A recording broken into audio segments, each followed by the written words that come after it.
सुरासुर मनुष्य दंड बंदिदम घोई घाई कम मलम परमा बद्धमाणम तीर्थम धम्मस्य कृतारम।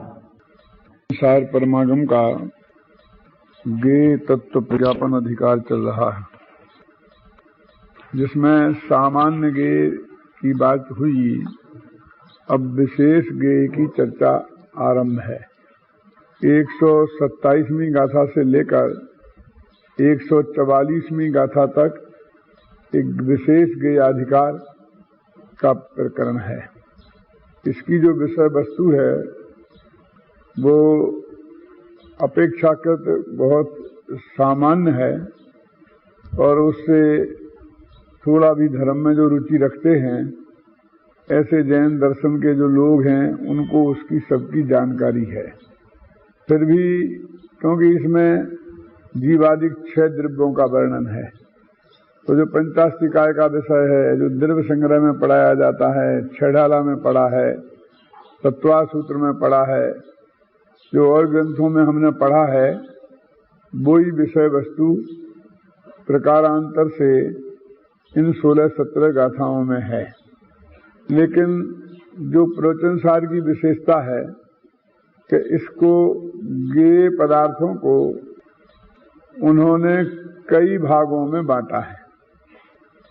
वैसे अन्यत्र जो हम सब लोग पढ़ते हैं तो उसमें मुख्य रूप से 2 भागों में बांटते हैं, जीव और अजीब। वस्तु स्थिति ऐसी है कि द्रव्य तो 6 हैं, जीव, पुद्गल, धर्म, अधर्म, आकाश, काल। इसमें अजीब नाम का कोई द्रव्य तो है नहीं, लेकिन जीव को मुख्य बनाकर उन 6 द्रव्यों को 2 भागों में बांटा। तो एक में रखा जीव और दूसरे में रखा अजीब।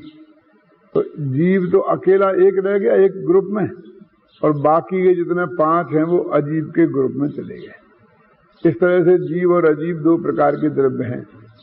द्रव्य संग्रह का तो मंगलाचरण ने यहाँ से शुरू किया है कि जीवम जीवम दब्बम जनवर वसहीर्ण जीर्ण निर्दिष्ठम। मेरे कहने का जिस जिनेन्द्र भगवान ने जीव अजीब द्रव्यों को हमें बताया, उन जिनेन्द्र भगवान को हम नमस्कार करते हैं। मैंने जीव अजीब की मुख्यता से ही हर जगह इनका बंटवारा है, और उसके पीछे हेतु ये है कि मैं स्वयं जीव हूँ और बहुत से अजीब पदार्थों को मैंने जीव मान रखा है। तो उन अजीब पदार्थों से अपने को भिन्न जानने के लिए इस तरह के 2 भेद किए, भेद विज्ञान की मुख्यता से कि जीव और अजीब, है ना। इस तरह से बांटकर उन्होंने फिर दिए। अब इसमें जीव अजीब का वर्णन है तो वो जीव की परिभाषा है, कोई चेतना लक्षण वो जीव है। फिर अजीब की परिभाषा है कि जिसमें चेतना लक्षण नहीं है वो अजीब है। क्योंकि जो अजीब 5 पदार्थ हैं, 5 द्रव्य हैं, पुद्गल, धर्म, अधर्म, आकाश, काल, उनकी तो अलग से परिभाषाएं हैं। लेकिन हमें अजीब की ऐसी परिभाषा चाहिए जो 5 में घटित हो सके, इसलिए वो नेगेटिव बनाई। कैसी कि जिसमें चेतना लक्षण नहीं है। अरे नहीं है की बात क्यों करते हो, है की बात करो ना। जैसे आप कहते हो जिसमें चेतना लक्षण है वो जीव है, जो रूप रसगंध स्पर्श वाला है वो पुद्गल है, जो चलने में निमित्त है वो धर्म द्रव्य है जीव और पुद्गलों को, जो जीव और पुद्गल चलते हुए जीव और पुद्गलों को ठहरने में निमित्त है वो अधर्म द्रव्य है, जो रहने में निमित्त है वो आकाश द्रव्य है, जो परिणमन में निमित्त है 6 द्रव्यों के वो काल द्रव्य है। तो हरेक की परिभाषा तो पॉजिटिव है, तो फिर अजीब की नेगेटिव क्यों कि जिसमें चेतना नहीं है वो अजीब है। हर जगह तो है बताया था अनंत जी, फिर यहाँ नहीं है की बात क्यों करते हैं कि जिसमें ये नहीं है। तो वो कहते हैं कि भाई अजीब की बात कुछ अजीब ही है, क्योंकि वो खुद ही नेगेटिव है ना, उसका नाम भी तो अजीब है, वो भी तो नेगेटिव है कि जो जीव नहीं वो अजीब। इसीलिए जो जिसमें चेतना नहीं वो अजीब, ख्याल में ना। इस तरह से उनने जीव आदि के जो 6 द्रव्य हैं उन सब की परिभाषा इस विशेष अधिकार में दी, ख्याल में। और वो छड़ाला में भी है, द्रव्य संग्रह में भी है, तत्वा सूत्र में भी है कि 6 द्रव्यों का सामान्य स्वरूप बताया है कि ज्ञान दर्शन उपयोग जिसमें है, उपयोग लक्षणम, उपयोग लक्षण जिसका है, चेतना जिसका लक्षण है, ज्ञान दर्शन चेतना जिसमें विद्यमान है, अथवा ज्ञान चेतना कर्म चेतना और कर्म फल चेतना जिसमें विद्यमान है वो जीव है, और ये चेतना जिसमें नहीं है वो अजीव है। इस तरीके से इनने जीव अजीव का जो विभाग जैन दर्शन के और ग्रंथों में है वो इसमें भी है। इसमें विशेषता इस बात की है कि इनने ऐसे विभाग कई किए, जैसे जीव अजीव तो का लोक अलोक, निष्क्रिय सक्रिय, द्रव्य विशेष गुण विशेष, मूर्त अमूर्त, सप्रदेशी अप्रदेशी, यानी ऐसे नेगेटिव इनने कई हिस्से बनाए। उनकी बातें और अन्य ग्रंथों में नहीं है सो बात नहीं है, वहां भी मूर्तिक सो पुद्गल, और जो अमूर्तिक, जो बाकी के 5 द्रव्य को अमूर्तिक कहते हैं ना, उनकी चर्चा अन्यत्र भी है। लेकिन जैसे व्यवस्थित ढंग से इन्होंने इन सारे मुद्दों को उठाया है कि पहले जीव अजीव की बात कर ली, फिर बताया उसको लोक अलोक में बांटा, माने सारी दुनिया को पहले जीव अजीव में बांटा, 2 भागों में बांटा, माने बांटा 2 ही भागों में है। फिर जीव अजीव को उन्होंने पहचान बता दी, हर एक द्रव्य की पहचान बता दी, और फिर बाद में उसे लोक अलोक में बांटा कि 6 द्रव्य जहां विद्यमान है वो लोक, और जहां अलोक आकाश है, अब वहां तो आकाश के भेद हैं। अपन तो वहां ऐसा कहते हैं आकाश 2 प्रकार का है, लेकिन इन्होंने यहाँ ये अपनाया है कि सारे जो 6 द्रव्य समुदायक मत विश्व है, इनने विश्व को 2 भागों में बांटा, पहले जीव अजीव और फिर उसी विश्व को लोक अलोक, ऐसे 2 भागों में बांटा। क्या और क्या किस रूप में प्रस्तुत किया कि जहां 6 द्रव्य हैं, 6 द्रव्यों का समुदाय है, उसका नाम लोक, और जहां अकेला आकाश है उसका नाम अलोक। अब ऐसी परिभाषा बोलते हैं, जिस आकाश के जिस हिस्से में 6 द्रव्य रहते हैं, बाकी के 5 द्रव्य भी रहते हैं, उसे बोलते हैं लोक। और कहते आकाश के 2 भेद हैं, लोकाकाश और अलोकाकाश। वो कहते कि नहीं, आकाश के नहीं, विश्व के 2 भेद हैं, कि लोक और अलोक। लोक्यंते विलोक्यंते षड्द्रव्यानि यत्र, जहां 6 द्रव्य दिखाई देते हैं, 6 द्रव्य हैं, उनका नाम है लोक। षड्द्रव्यमयी, 6 द्रव्यमय है वो लोक, और उससे जो इतर है वो अलोक। क्यों आ है ना, ये जीव से इतर है वो अजीब, तो लोक से इतर है वो अलोक। क्योंकि लोक और अलोक नाम पड़े हैं, ये भी तो एक लोक पॉजिटिव और अलोक उसके नेगेटिव है। जो लोक नहीं वो अलोक, इसका मतलब 6 द्रव्यों के समुदाय को लोक बोलते हैं। छठला में आता षड द्रव्यमयी, लोक के बारे में आता ना, 6 द्रव्यमय है उसे लोक कहते हैं। 6 द्रव्यों के समूह को विश्व कहते हैं। आपने जैन सिद्धांत प्रवेश काल में पढ़ा है। ऐसा नहीं कि जिसमें 6 द्रव्य रहे वो लोक नहीं है, वो तो लोकाकाश है। क्या ना, जिसमें 6 द्रव्य पाए जाए, आधार आधे संबंध बताया जाए, तो वो तो है लोकाकाश। और जो 6 द्रव्यों का समूह उसका नाम है लोक, और जहां 6 द्रव्यों का समूह नहीं है उसका नाम है अलोक। माने अलोक माने अलोकाकाश माने लोक से भिन्न। ऐसा जैसे जीव से भिन्न वो अजीब, ऐसे ही लोक से भिन्न वो अलोक, तो लोक अलोक के रूप में बांटा। फिर उन्होंने कहा कि ये सक्रिय निष्क्रिय है ना, कि 2 द्रव्य जो हैं वो सक्रिय हैं। देखो, परिणमन रूप क्रिया तो 6 द्रव्यों में होती है, लेकिन क्षेत्र से क्षेत्रांतर गमन रूप क्रिया, माने काल से कालांतर रूप क्रिया तो 6 द्रव्यों में होती है, समझे ना। जैसे अपन उग्रता सामान्य बोलते हैं, लेकिन ये त्रियक प्रचय क्षेत्र जिसे बोलते हैं, जैसे प्रदेश जिसे हम बोलते हैं, तो एक क्षेत्र से दूसरे क्षेत्र में जाने की क्रिया वो सिर्फ 2 द्रव्यों में होती है, जीव और पुद्गलों में। क्योंकि आकाश अपनी जगह अवस्थित है, आकाश का जो प्रदेश अनादि से जहां है वो अनंत काल तक वहीं रहेगा, 1 इंच भी यहां वहां होने वाला नहीं। धर्म द्रव्य में भी ऐसा ही है कि लोकाकाश प्रमाण व्याप्त है ना, तो धर्म द्रव्य का जो प्रदेश जहां है वो अनादि काल से है और अनंत काल तक वहीं रहेगा, इसलिए क्षेत्र से क्षेत्रांतर रूप क्रिया उसमें नहीं होगी। अधर्म द्रव्य की भी यही पोजीशन है। और काल द्रव्य असंख्यात काल द्रव्य हैं और लोकाकाश के एक एक प्रदेश में रत्नों की राशि के समान जमे हुए हैं। रत्नों की राशि क्यों बोलते हैं? तो पुद्गल के जो परमाणु है ना, उसमें स्निग्ध रूक्षत्व नाम के गुण होते हैं। इसकी वजह से वे दो आदि पास पास रहें तो आपस में चैंट जाते हैं, और चैंटे हों वे बिखर जाते हैं। क्या स्निग्धता होगी तो चैंट जाएंगे, रूक्षता होगी तो बिखर जाएंगे। काल द्रव्य भी दो आपस में ऐसे परमाणु जैसे पास पास रहते हैं, लेकिन वे कभी आपस में चैंटेंगे नहीं एक दूसरे से। ख्याल में आया ना? इसलिए जो वो काल द्रव्य है उसमें स्कंद रूप होने की ताकत नहीं है। ये परमाणु में स्कंद रूप होने की ताकत है ना, उसकी मर्यादा एक प्रदेश मात्र की है और वो है।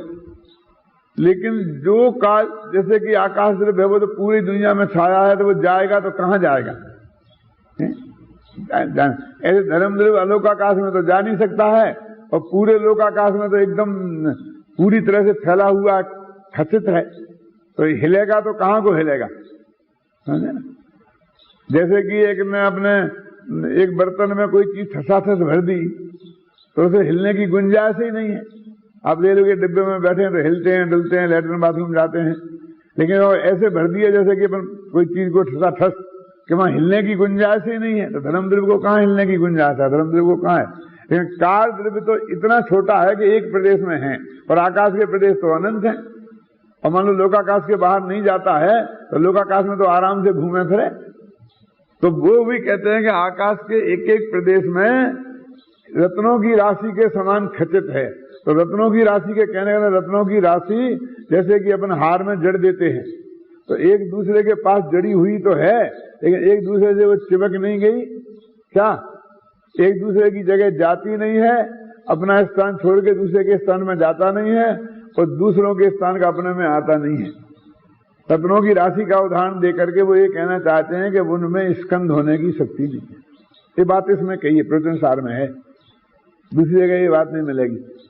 लेकिन वो भी क्योंकि क्षेत्र से क्षेत्रांतर नहीं जाते, जो काल द्रव्य जिसे हम कालाणु बोलते हैं, अणु बोलने में ऐसा लगता है जैसे कि वो बहुत बड़ा महान है, उसका एक छोटा सा हिस्सा, लेकिन वो तो परिपूर्ण द्रव्य है, इसलिए वो अंश नहीं है किसी का।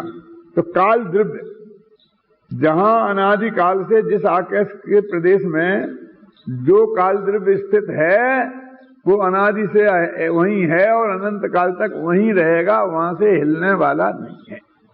तो इस 4 द्रव्यों की ये पोजीशन है, आकाश, धर्म, अधर्म और काल, और इस दृष्टि से उनको निष्क्रिय कहते हैं। उनमें परिणमन नहीं होता है ऐसी बात नहीं है, यहाँ परिणमन का नाम क्रिया नहीं है। देखो सारे जगह लोक में जहां वर्णन होता है सारी जगह क्रिया परिणमन का नाम होता है। जो परिवर्तन होता है ना, जो बदलते हैं ना, उसको क्रिया बोलते हैं कि नहीं बोलते हैं? कह रहा है चलन हो रहा है, ये हो रहा, मतलब उस क्रिया काय को, परिवर्तन को क्रिया बोलते हैं। लेकिन यहाँ स्पेशल शब्द में क्षेत्र से क्षेत्रांतर रूप गमन का नाम क्रिया है। एक आकाश के प्रदेश से दूसरे आकाश के प्रदेश में जाना, उसका नाम क्रिया है। तो कहते हैं कि उन्होंने द्रव्यों को सक्रिय और निष्क्रिय इन 2 भागों में बांटा, और जीव और पुद्गल 2 सक्रिय द्रव्य हैं और बाकी के निष्क्रिय हैं। इसको प्रवचन सार में इस रूप में कहते हैं क्रियावान और भाववान। तो भाववान तो 6 द्रव्य हैं, भाव माने वही परिणमन, परिणमन रूप क्रिया, और क्रियावान माने क्षेत्र से क्षेत्रांतर क्रिया रूप सिर्फ 2 द्रव्य हैं। तो ऐसे इन्होंने भाववान और क्रियावान ऐसा वर्गीकरण भी किया। तो क्या जीव अजीव, लोक अलोक, भाववान और क्रियावान, ऐसे विभिन्न प्रकार के भेदों में बांट कर इन्होंने यहाँ द्रव्य विशेष की चर्चा की। ये प्रत्यंसार की विशेषता है, ऐसे रूपों में बांटकर। ये सब चर्चाएं दूसरी जगह भी हैं, लेकिन जिस तरह से व्यवस्थित रूप में इसमें है क्रम से, ऐसी दूसरी जगह नहीं है। अब वो जो क्षेत्र से क्षेत्रांतर रूप क्रिया की बात है, उससे ही प्रेरक निमित्त और उदासीन निमित्त की चर्चा उसी के आधार पर होती है। जैसे प्रेरक निमित्त कौन, तो अपन फटाफट कह देते हैं गुरु जी प्रेरक निमित्त हैं, डंडा मार के पढ़ाएं। तो पुस्तक जो है वो उदासीन निमित्त है, क्योंकि वो तुम पढ़ो तो तुम्हें सहायता दे देती है, लेकिन तुमको बाध्य नहीं करती है कि तुम नहीं पढ़ो। तो जैसे गुरु जी बाध्य करते हैं, लेकिन ऐसी व्याख्या तो नहीं की शास्त्रों में। शास्त्रों में तो ऐसा लिखा जो क्रियावान द्रव्य हैं उनको प्रेरक निमित्त बोलते हैं, और जो निष्क्रिय द्रव्य हैं उनको उदासीन निमित्त बोलते हैं। ऐसी बर्बाद है। जैसे अपन ने उसमें उदाहरण दिया ना, हवा जो है वो ध्वजा को चलने में, क्यों हवा चलती है तो प्रेरक निमित्त है। तो ये तो कहते क्रियावान, जैसे बोलते हैं ना कि धर्म द्रव्य है वो उदासीन निमित्त है, क्योंकि वो क्रियावान नहीं है, एक जगह से दूसरी जगह नहीं जाता है। और वो निमित्त काय में है, गति में। तो गति वाले द्रव्य को निमित्त तो वो खुद भी दौड़ना चाहिए ना। जैसे कि बैल हैं, वो गाड़ी को ले जाते हैं, तो गाड़ी को कहीं से कहीं दूसरी जगह, एक क्षेत्र से दूसरे क्षेत्र में ले जाते हैं ना, तो साथ में खुद भी एक क्षेत्र से दूसरे क्षेत्र में जाते हैं। ऐसा होता है कि नहीं होता? लेकिन धर्म द्रव्य है वो खुद नहीं जाता है, वो वहीं का वहीं है, वो दूसरे को गति करने में निमित्त है, देखो, और खुद गति नहीं करता है। तो जिसमें खुद गति नहीं हो उनको वो उदासीन निमित्त कहते हैं। ऐसा नहीं है कि जो प्रेरक निमित्त हैं वे कुछ ज्यादा बलवान हैं, क्योंकि डंडा मार मार के पढ़ाते हैं गुरुजी, हवा खूब चल चल करके उसे हिला देती है। इसलिए इसी वजह से इस भाषा से और लोगों के चित्त में जो ऐसा भ्रम खड़ा होने लग गया कि प्रेरक निमित्त जो है वो ज्यादा बलवान है और वो काम कराते हैं, उदासीन तो ठीक है ऐसे ही पड़े रहते हैं। तो उन्होंने लिखना पड़ा कि सभी निमित्त कार्य होने में तो धर्मास्ति काय के समान ही उदासीन है। तो फिर आपने ऐसा प्रेरक और उदासीन ऐसे भेद क्यों किए? तो उन्होंने कहा कि ये बताने के लिए कि वो निमित्त में क्षेत्र से क्षेत्रांतर रूप गति होती है, ऐसा निमित्त है, इसमें क्षेत्र से क्षेत्रांतर रूप गति नहीं होती है, ऐसा निमित्त है। उन्होंने कहा इच्छावान और क्रियावान इन निमित्तों को प्रेरक निमित्त कहते हैं। तो जीव द्रव्य इच्छा भी है और क्रिया भी है, और पुद्गल में अकेली क्रिया है, इच्छा नहीं है? और जिनमें इच्छा नहीं है और गति नहीं है, धर्म द्रव्य अधर्म द्रव्य आकाश और काल में न इच्छा नहीं है गति भी नहीं है, तो ये चार द्रव्य उदासीन निमित्त हैं और जीव और पुद्गल प्रेरक निमित्त है। ऐसा वर्गीकरण कर दिया। अब हम क्या करते हैं, जो उदाहरण खोजते हैं अन्ना जी, वो जीव और पुद्गलों में ही दोनों भेद करते हैं। मैंने अपन ऐसा करते हैं कि 100 पाड़ों में से पाड़ी छांटते हैं, नहीं सर पाड़ा समझ रहे, वो 100 पाड़े खड़े कर दो और कोई एक इसमें से एक बहुत बढ़िया पाड़ा छांट दो तो समझ में आता है कि एक पाड़ी छांट के लाओ इनमें से। बैलों में से गाय छांटते हैं, ऐसा समझ लीजिए आप। वो जो जीव और पुद्गल जो क्रियावान द्रव्य हैं वे दोनों ही क्रियावान होने से प्रेरक है ना। अब उनमें से ही हमने हवा को प्रेरक निमित्त कह दिया, वो जीव और पुद्गल दोनों की मिली हुई है ना हवा, उसको प्रेरक कह दिया, और एक को मान लो कि खंबे को उदासीन कह दिया। जिस डंडे में वो लगी है उस डंडे को उदासीन कह दिया, तो डंडा भी पुद्गल है। ये तो सिर्फ ये बताने के लिए किया था, और हमने उसमें से निमित्त की बलवत्ता खोजनी शुरू की। तो इस तरह से क्रियावान और भावमान इस तरह के भेद भी किए हैं। फिर मूर्तिक और अमूर्तिक ऐसे भेद किए। तो जो मूर्ति कहते ही पुद्गल की प्रमुखता हो गई, तो पुद्गल मूर्ति स्पर्श रस गंध वर्ण बनता पुद्गला, अथवा रूपिणा पुद्गला, जिसमें स्पर्श रस गंध वर्ण पाए जाएं, जो रूपी हो उसे वो मूर्त कहलाता है। अब मूर्त की परिभाषा इसमें बहुत अच्छी दी है, देखो ये जो अपन ने इतना पढ़ा है, ये सब जो गाथाएं हैं, इन्हीं का भाव अपन ने बता दिया है अभी। इसलिए अपन देखो पेज नंबर 269 और 131वीं गाथा, ये जो गाथाएं छोड़ी हैं उनका सबका अर्थ मैंने आपको बता दिया है। मुत्ता इंद्रिय गेझा पोगल दब्बगा अनेक विधा,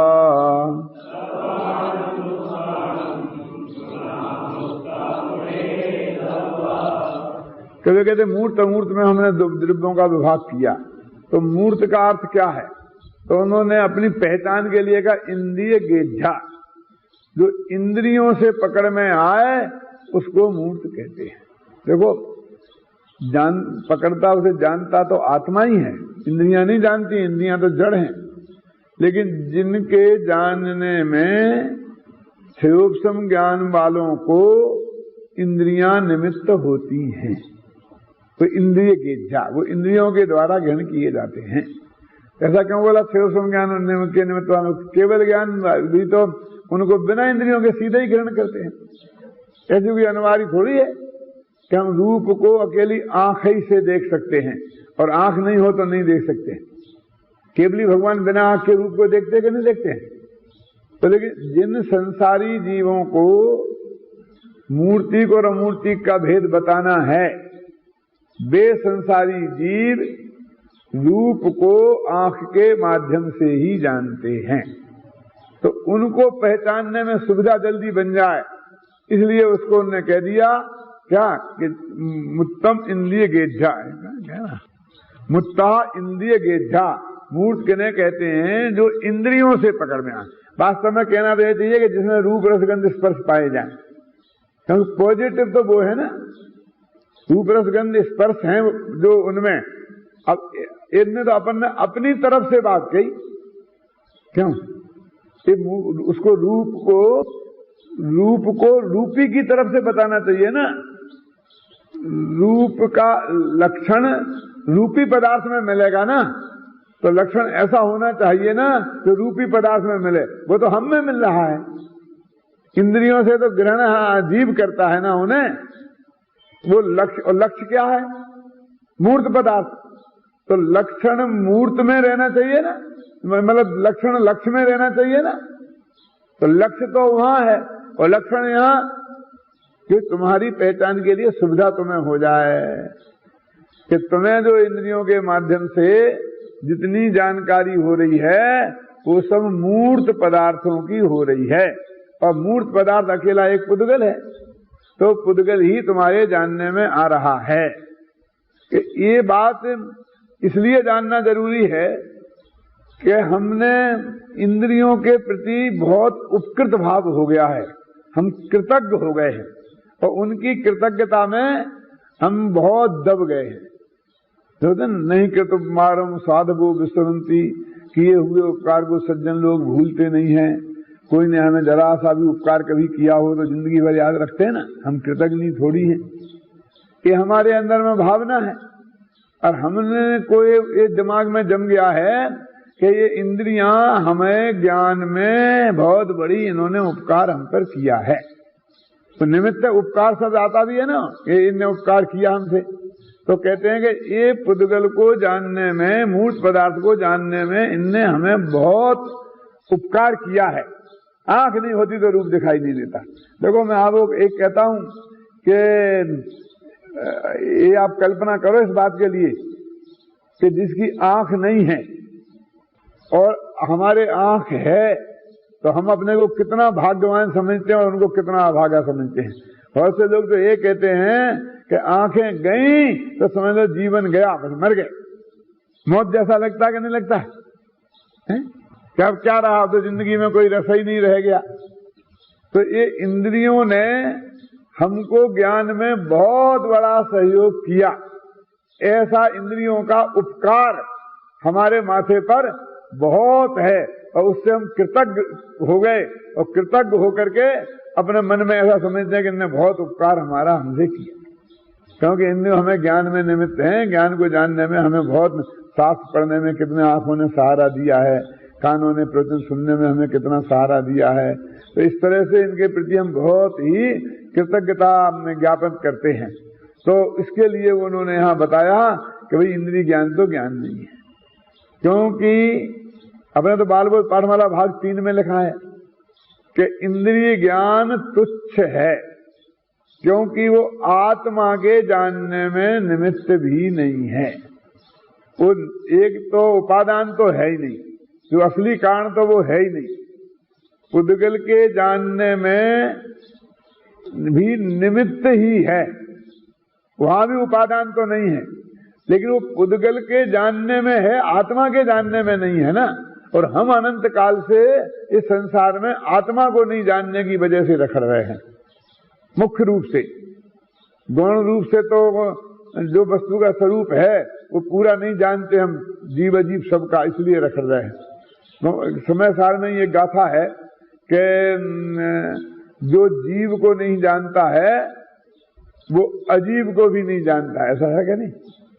और जो जीव और अजीब को नहीं जानता है वो सम्यक ऋषि कैसे हो सकता है? देखा करेंगे, जीवम जीवम अजानंतो कहम होन्ति सद्म दिट्ठी, ये शब्द है क्या नहीं?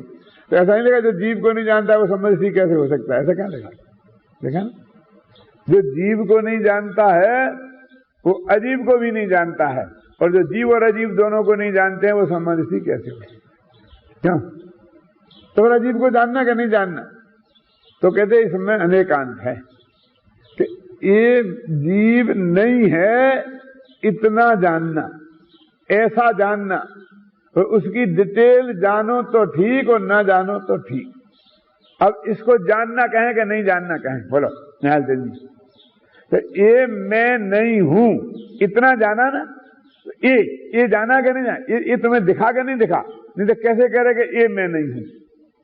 इतना जानना जरूरी है। इसलिए लिखा हो ना कि जीव अजीब को जाने बिना आत्मा का कल्याण नहीं होता। और जब हम ये कहते हैं कि भैया जब तक जीव को जाना नहीं, आत्मा को तूने नहीं जाना, इसलिए तू अनंत दुखी है, उसमें भी वो इंक्लूडिंग है। क्योंकि आत्मा को अस्थि से जानना, वो आत्मा को जानना है, और आत्मा को ही नास्ति से जानना, उसका नाम अजीब को जानना है। तो आत्मा को नास्ति से जाना तो अजीब जानने में आ गया कि ये आत्मा है, ये जीव को जानना है, और ये आत्मा नहीं है, ये अजीब को जानना है। ऐसा कह लो, चाहे ये कह लो कि वो हमारा आत्मा ही की जानना है। तो देखो, एक आदमी ने डॉक्टरी पढ़ी, तो डॉक्टरी वाले को दवाइयां जानना जरूरी है, बीमारियां जानना जरूरी है, ठीक है कि नहीं? और चीज तो जानना जरूरी नहीं है, कानून जानना तो जरूरी नहीं है ना। तो कानून नहीं जाने तो भी बढ़िया डॉक्टर हो सकता है क्या नहीं? तो जैसा कानून जानना जरूरी नहीं है, तो भाषा जानना भी जरूरी नहीं है। क्यों कि नहीं? ये बात नहीं है। भाषा जानना जरूरी है, क्योंकि वो दवाई का नाम तो किसी भाषा में होगा।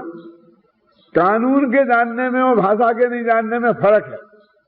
भाषा का डिटेल भले ही नहीं जाने, लेकिन वो दवाइयां किसी न किसी भाषा में लिखी होंगी, होगी कि नहीं होगी? मरीज से किसी न किसी भाषा में बात करनी पड़ेगी, है ना? ये मैं लंदन में था, ये भगवान जी भाई कतरा भाई है ना, आते ना उनका, तो उनका एक पोता था, पोते की शादी एक आंख की डॉक्टर लड़की से हुई, जो आंख की डॉक्टर, और वो दूसरे देश में, यूरोपियन देश है, वहां जाकर उन्होंने अपना बिजनेस शुरू किया। तो वो वहां आंख की प्रैक्टिस नहीं कर सकती डॉक्टर होने पर भी। क्यों? कि वहां लोकल भाषा नहीं जानती थी वो। तो वहां की गवर्नमेंट ने कहा कि हम तुमको नौकरी तब देंगे जब लोकल भाषा सीखो, उसका सर्टिफिकेट हो। तो मैं आंख की डॉक्टर हूं, फर्स्ट क्लास फर्स्ट हूं, तुम्हारी लोकल भाषा से क्या मतलब? यानी गुजराती नहीं जानता तो मुझे आंख का डॉक्टर होने पर नौकरी नहीं मिले, ये भी बात हुई? क्यों? ऐसा हुआ ना।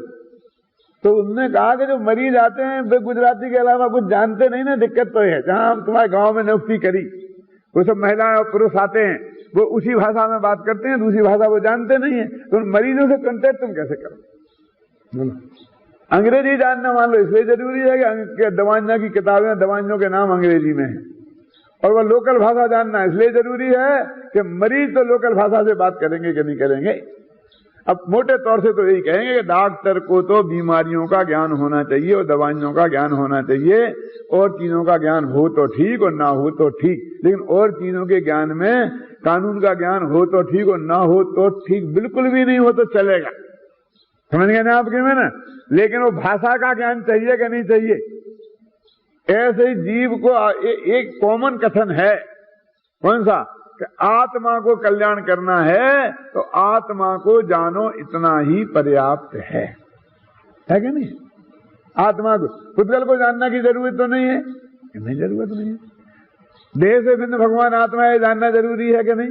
राग से भिन्न भगवान आत्मा जानना है जरूरी है कि नहीं? तो राग को जानना तो आसत तत्व को जानना, देह को जानना तो अजीब तत्व को जानना। बोलो ठीक है कि नहीं? अच्छा, मैं आपसे दूसरी बात कहता हूं, भाषा को जानना जरूरी है कि नहीं आत्मा के कल्याण के लिए? यार तो उलझा रहे फिर हमको पंडित बनाने के चक्कर में। ऐसा नहीं, मैं आपसे एक बात पूछता हूं कि देशना लब्धि के बिना सम्मा दर्शन होगा? नहीं, अनिवार्य है ना शास्त्र में, 5 लब्धियों में देशना लब्धि अनिवार्य है कि नहीं?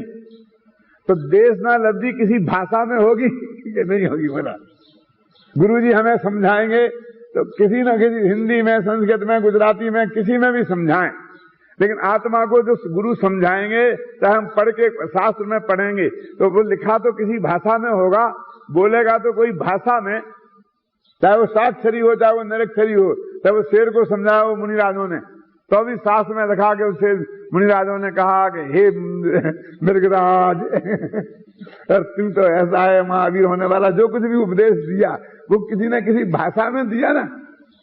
किसी को अचानक इशारों में हो जाए वो भी समझाया तो वो एक भाषा ही है वास्तव में। इशारे भी भाषा है ना, गूंगों बहरों की भाषा होती क्या नहीं? वो ऐसे ऐसे ऐसे ऐसे करते ना गूंगे बहरे लोग, उनकी भी भाषा होती है क्या नहीं?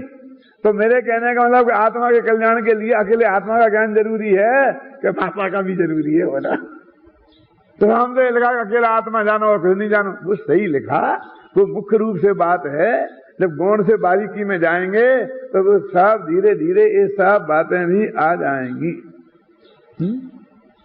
क्यों?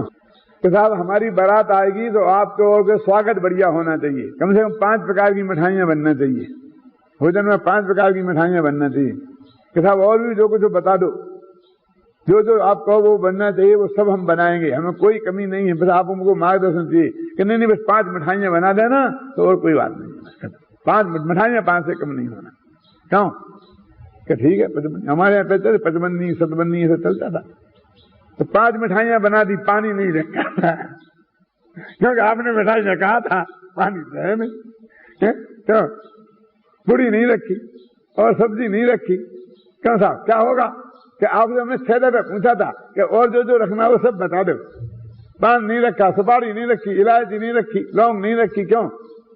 क्योंकि आपने कहा था, जो हमने आपसे सब पूछा था आपने बार बार कह दिया था, ऐसे आपने बार बार कह दिया था आत्मा को जानो तुम्हारा कल्याण हो जाएगा, आत्मा को जानो तुम्हारा कल्याण हो जाएगा।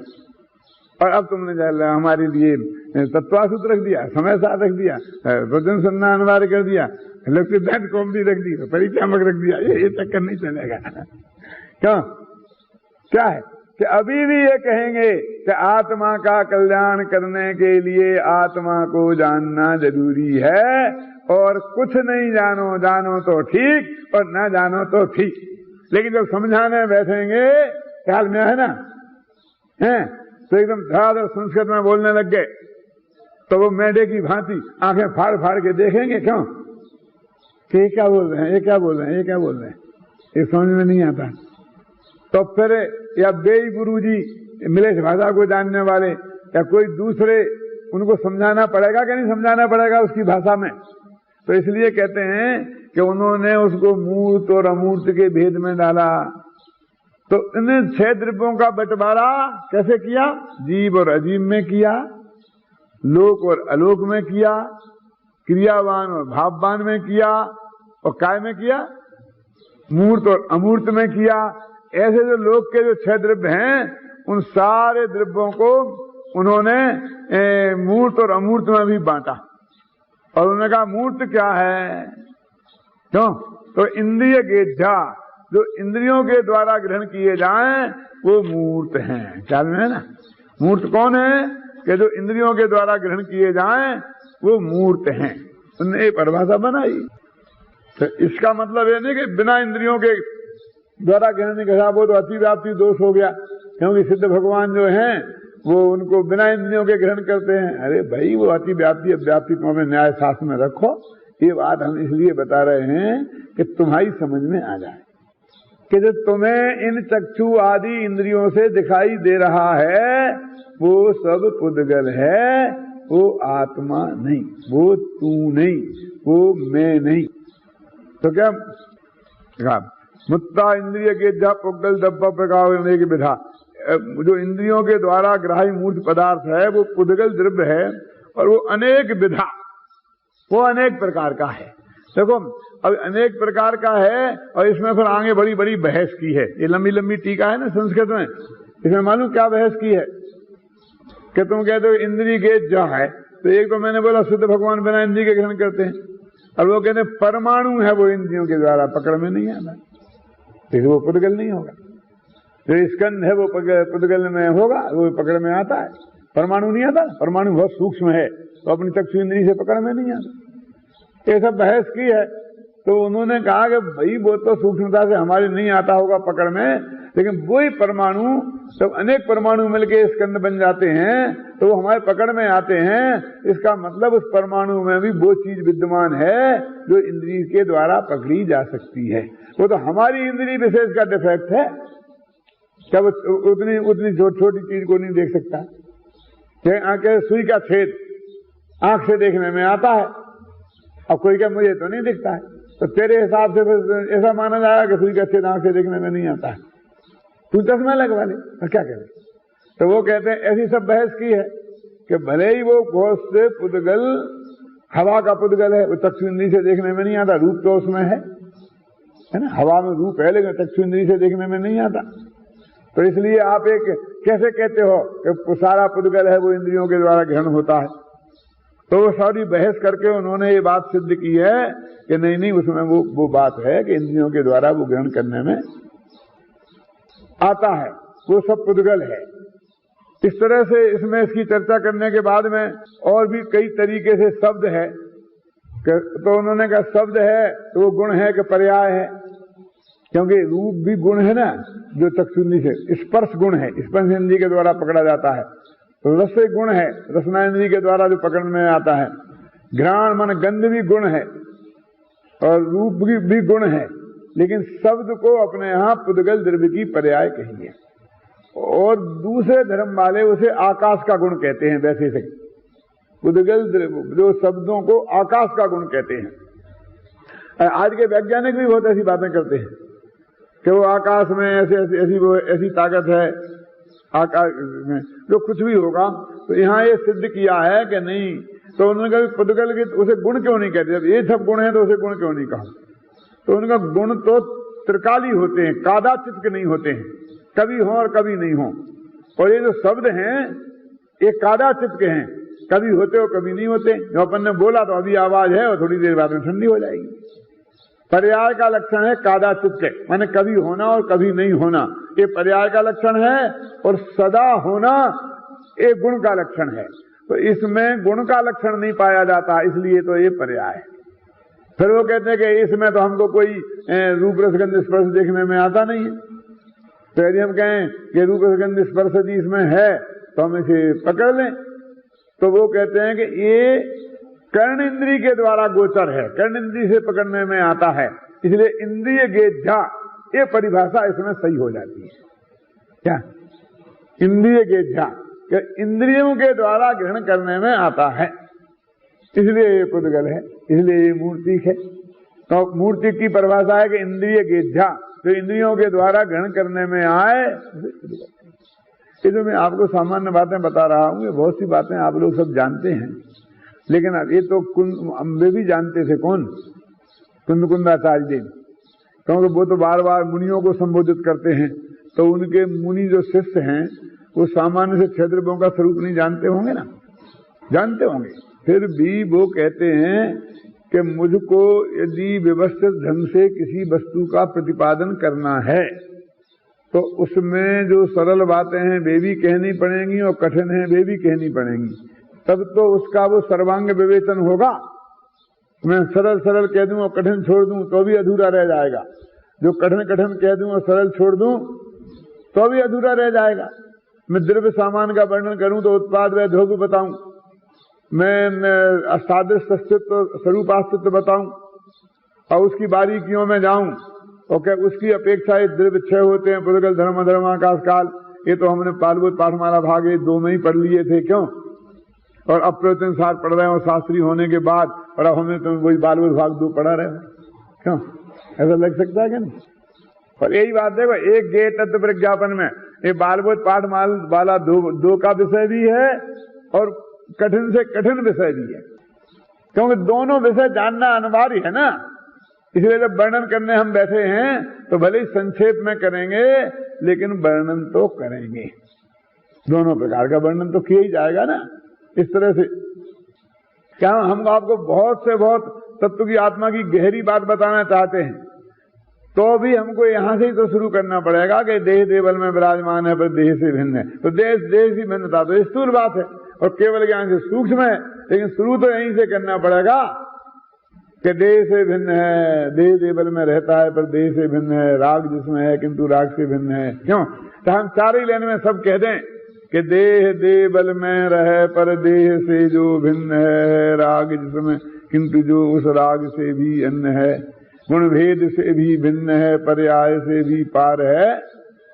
तो एक क्रम से तो कहना पड़ेगा ना, तो हम कम से कम में कहें, लेकिन ये तो स्थूल ऐसा कह के छोड़ तो नहीं सकते हैं ना।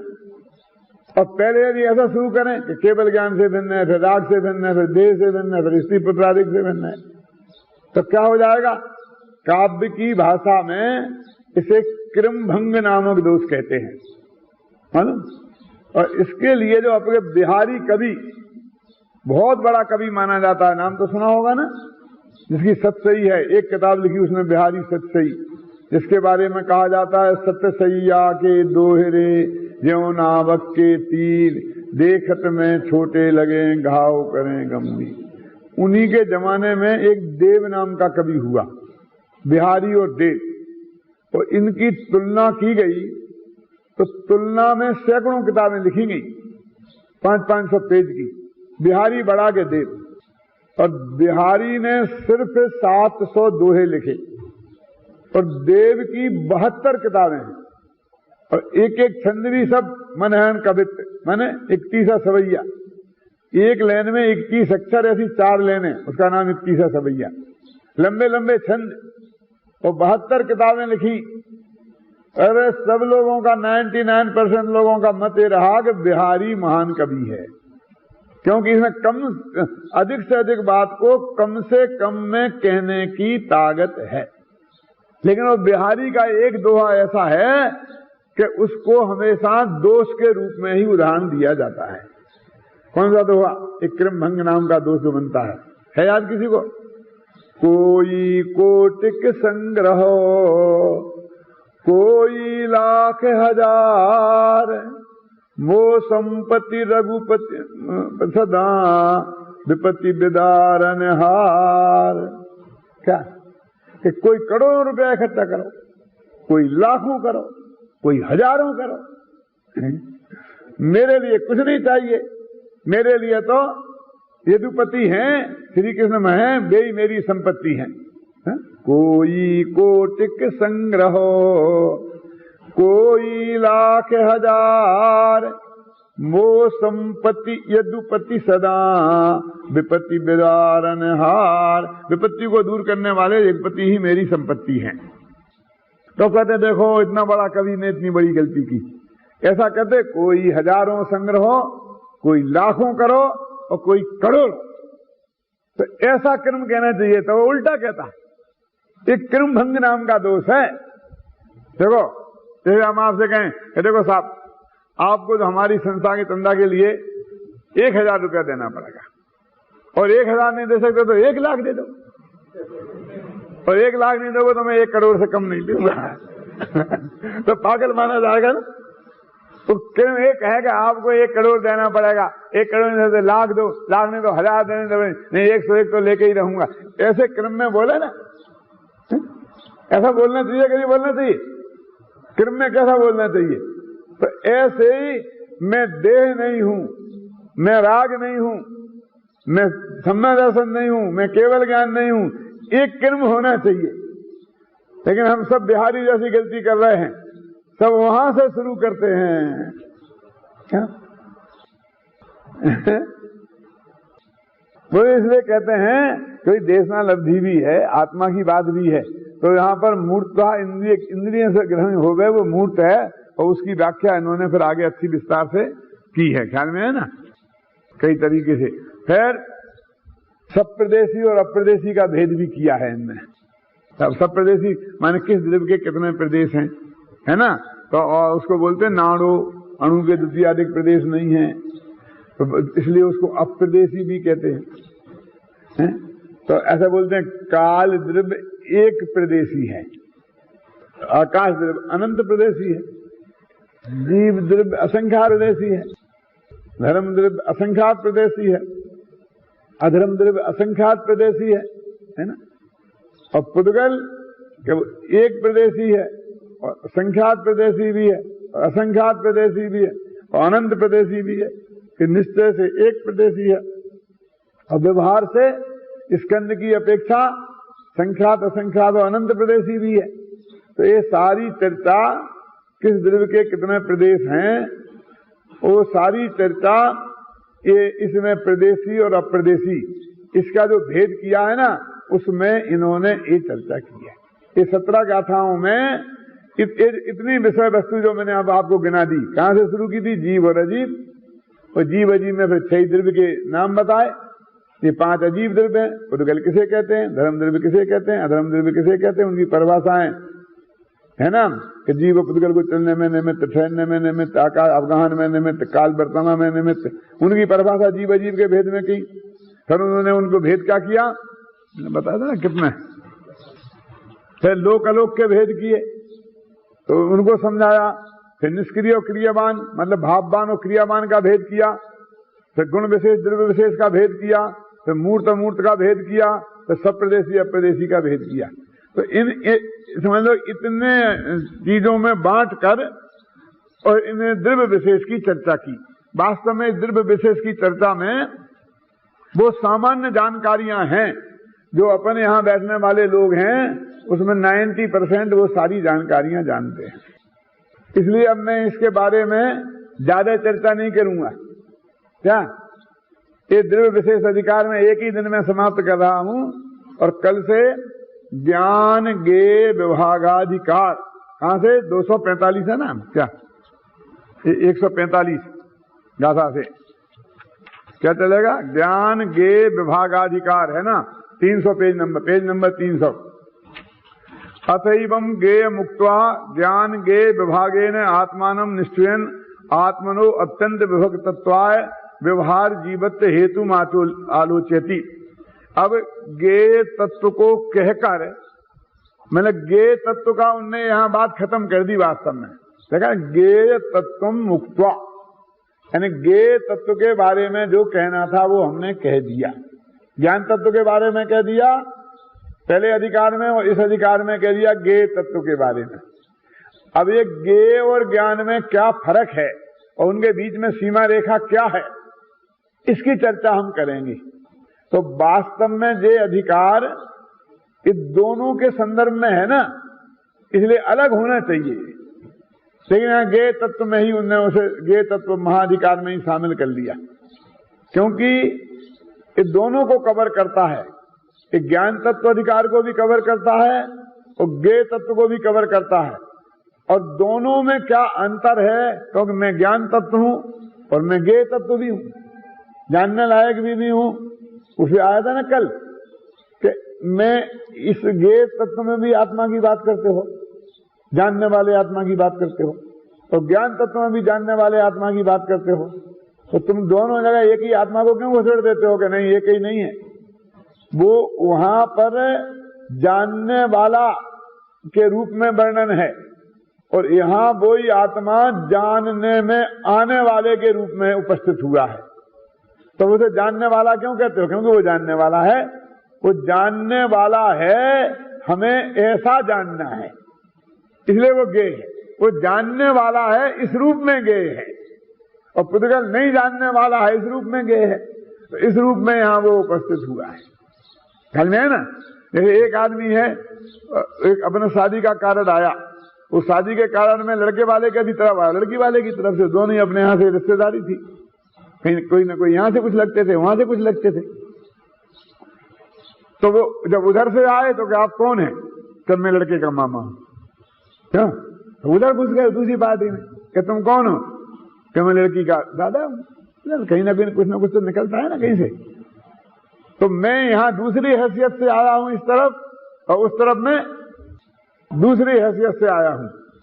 समझ लीजिए दो बहनों की शादी दो भाइयों से हुई, तो पहले की तो बड़े भाई की हो जाएगी ना। तो बड़े भाई अपने छोटे भाई की बारात लेके जाएगा ना, तो छोटे भाई की बारात में गया और उधर से शामिल हो गया। तो क्यों?